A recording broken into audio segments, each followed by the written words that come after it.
Welcome to my YouTube channel. তো সকলকে মোৰ চেনেলটোলৈ স্বাগতম জনাইছো। আজিৰ মূল ভিডিঅ'টো হৈছে আপোনালোকে সকলোৱে জানে যে অৰুণোদয় কোন সকলে পাব আৰু কোন সকলে নাপায় অৰুণোদয়, আৰু কোন সকলে অৰুণোদয়টো কটা যাব আৰু কোন সকলে এই অৰুণোদয়খিনি আকৌ ৰিক্লেইম কৰিব পাৰিব। সব সেনেকৈ ডক্টৰ হিমন্ত বিশ্ব শৰ্মা কি কৈছে আপোনালোকে সম্পূৰ্ণ শুনি লওক। আৰু অৰুণোদয় কোনে পাব নালাগে তাৰ বিষয়ে ইতিমধ্যে আমি বহুলভাৱে চৰ্চা কৰিছো। মই আগতে কোৱাৰ দৰে অৰুণোদয় পাবৰ বাবে এখন বৈধ ৰেচন কাৰ্ড লাগিব, আৰু কৰবাত যদি ৰেচন কাৰ্ড এতিয়ালৈকে আপোনাৰ হাতত আহি পোৱা নাই, আপুনি অৰুণোদয় আঁচনিৰ চূড়ান্ত চিলেকশ্যন হোৱাৰ আগলৈকেও যদি ৰেচন কাৰ্ড সংগ্ৰহ কৰিব পাৰে তাকো আমি মানি লওঁ।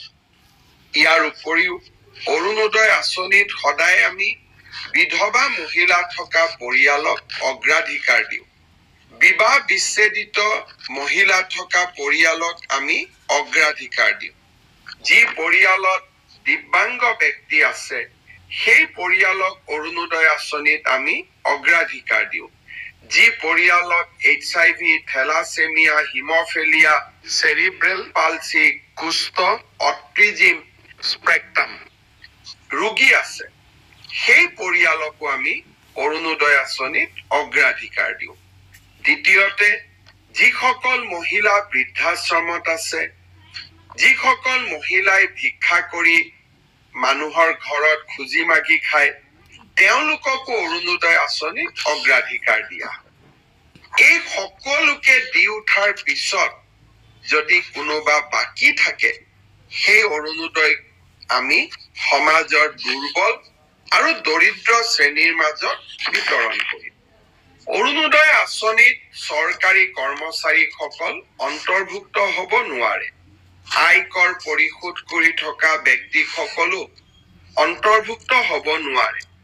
আৰু যি পৰিয়ালত 4 চকীয়া বাহন আছে তেনেকুৱা পৰিয়ালো এই আঁচনিৰ অধীনত আহিব নোৱাৰে।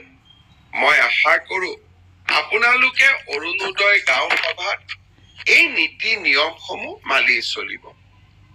অসমৰ প্ৰায় 40 লাখ লোকে অৰুণোদয় আঁচনি পাব।